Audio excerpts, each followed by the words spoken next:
The Way of the Woods. Many years ago, deep in the North Woods, lived a great bear named Pawpaw. He was the strongest and bravest bear alive and respected by all the forest creatures. One day, all the animals gathered together to discuss some changes in the woods.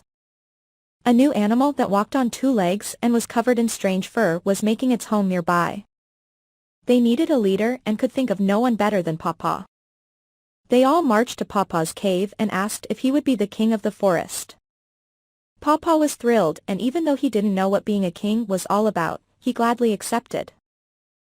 Pawpaw then said, "I will need some helpers, and I want Crowley Crow and Willard Weasel to be my advisors." Well, Crowley and Willard were honored, and both agreed to work with King Pawpaw.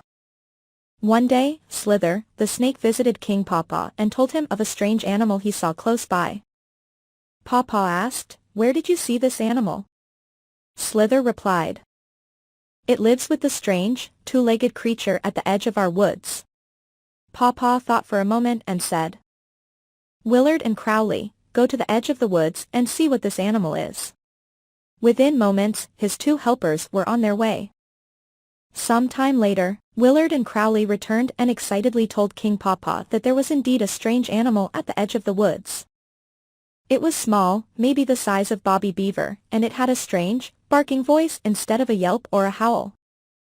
All three sat for a long time thinking about the strange newcomer that lived so close to their woods. Finally, King Pawpaw said, "We must go and meet this animal." All three got up and left King Pawpaw's cave. In a short while, they were at the edge of the woods watching the strange animal. King Pawpaw said, "Willard, go to the animal and ask what he is and why there is a rope tied around his neck." Without hesitation, Willard scampered across the field and hid behind some piled wood close to the strange animal. "Psst," said Willard. The strange animal looked around. "Psst. I am over here behind the woodpile," Willard said in a louder voice. The strange animal stretched the rope as far as it would go, but not being able to see who was speaking said, "Please come out so that I can see you. My master isn't around." Willard came out slowly from behind the woodpile and cautiously approached the strange animal. "What type of an animal are you?" asked Willard. "I am a dog. And my name is Dillard," he replied. "And what are you?" he then asked. "Me? I am Willard, the weasel representing King Pawpaw, ruler of the forest." "Why are you bound to that stake in the ground?" asked Willard.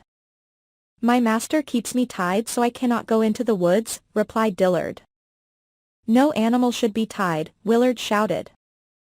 "I shall bite through the rope to set you free. You can then come into the woods and live with me."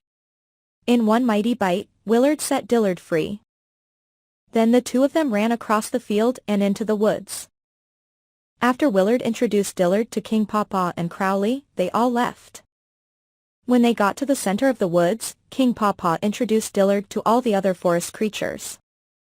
Dillard especially liked meeting Wayne Wolf and Carl Coyote, who seemed to be his cousins. As the summer passed, King Pawpaw fattened himself on berries and salmon. Dillard and Willard became good friends. One day, Willard sniffed the air. Oh, what a marvelous smell was being carried on the breeze. Chicken eggs. Fresh chicken eggs, Willard thought to himself. I must find them and have a snack. In seconds, he was off running through the woods and following his nose to his favorite treat. His nose led him to the strange creature's house, where he had first met Dillard. He looked around. All was clear. He followed the wonderful smell of eggs into a strange cave. He looked around and couldn't believe his eyes. There were chicken eggs, hundreds of chicken eggs all around him. As he reached for an egg, a chicken saw him and sounded the alarm. Soon all the chickens were clucking, squawking, and making a fuss. Then he heard something behind him. As he turned, he saw the strange creature that lived there. The one that Dillard called Master. There was no escape and Willard was terrified. The strange creature looked at Willard and said, "You varmint. You are the weasel that set Dillard free." "Why, I ought to." But before he could finish, Willard yelled out, "Wait. Don't do anything to me. I can return Dillard to you. Just let me pass and Dillard will be back in a very short time.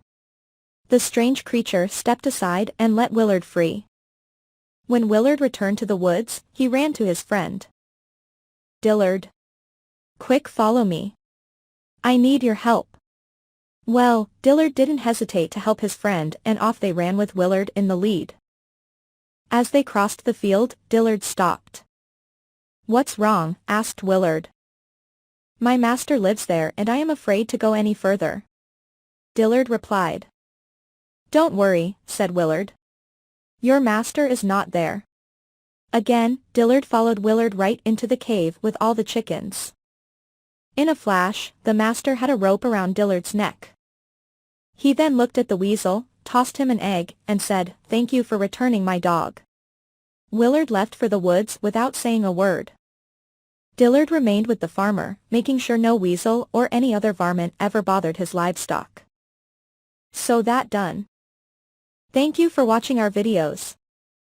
Please subscribe to our channel to support us and get the notifications about newest video.